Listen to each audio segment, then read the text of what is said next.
Indian gaming has been a part of Native American culture for a long time. The Chumash Indians distinguished the two types of games, including those that required skill and games of chance.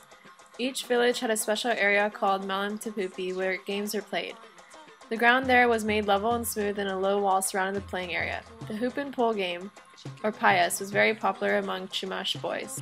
It involved a ring or hoop made from a willow twig wrapped in buckskin that was rolled along the ground in a straight line. The player waited for the ring to roll by and at the proper time would throw the spear, aiming for the center of the ring.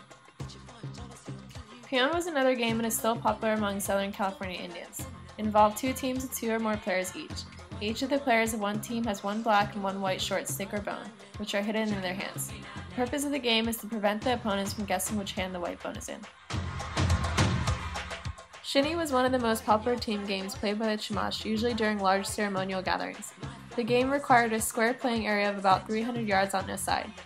Each team had facing goalposts and the players were armed with shinny sticks, much like hockey players. The object of the game was to put the small wooden ball through the opponent's goalpost by striking the ball with great force. The stick game or stick ball is an Indian game similar to modern lacrosse.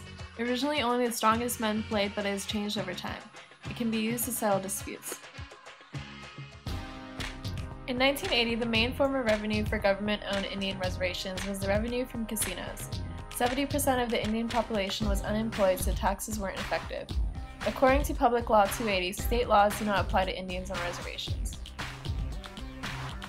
In 1988, Congress passed the Indian Gaming Regulatory Act to regulate the tribal gaming industry.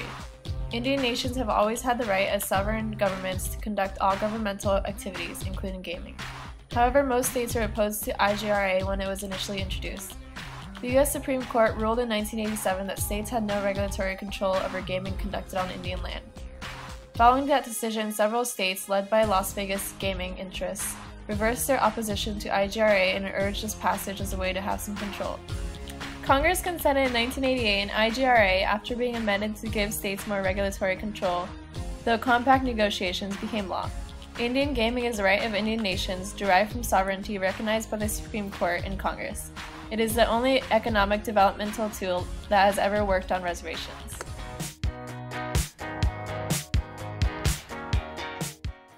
There are 3 different gaming classifications. Class 1 includes social and traditional games such as hoop and pole game, peon, and shinny. Class 2 includes bingo and other similar games such as horse races that you bet on a pool or pot. These games are considered low regulation games.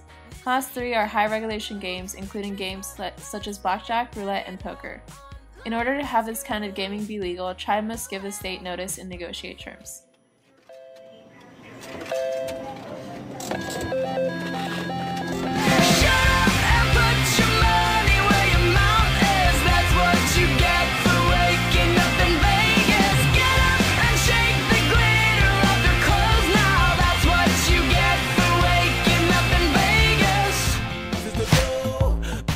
Currently, there are 28 states that have Indian gaming.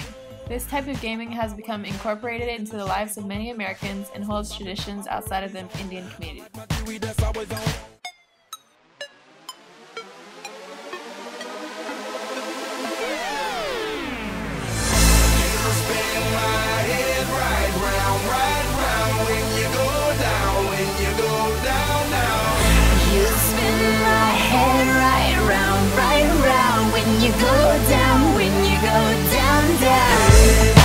With my swagger, hop in there with yo, I got places to go. People to see, time is precious. I look at my Cartier out of control. Just like my mind where I'm going, the women, the shorties know nothing but clothes. No stopping at my Pirelli's on. Unlike my jewelry that's always on. I know the storm is coming, my pockets keep telling me it's gonna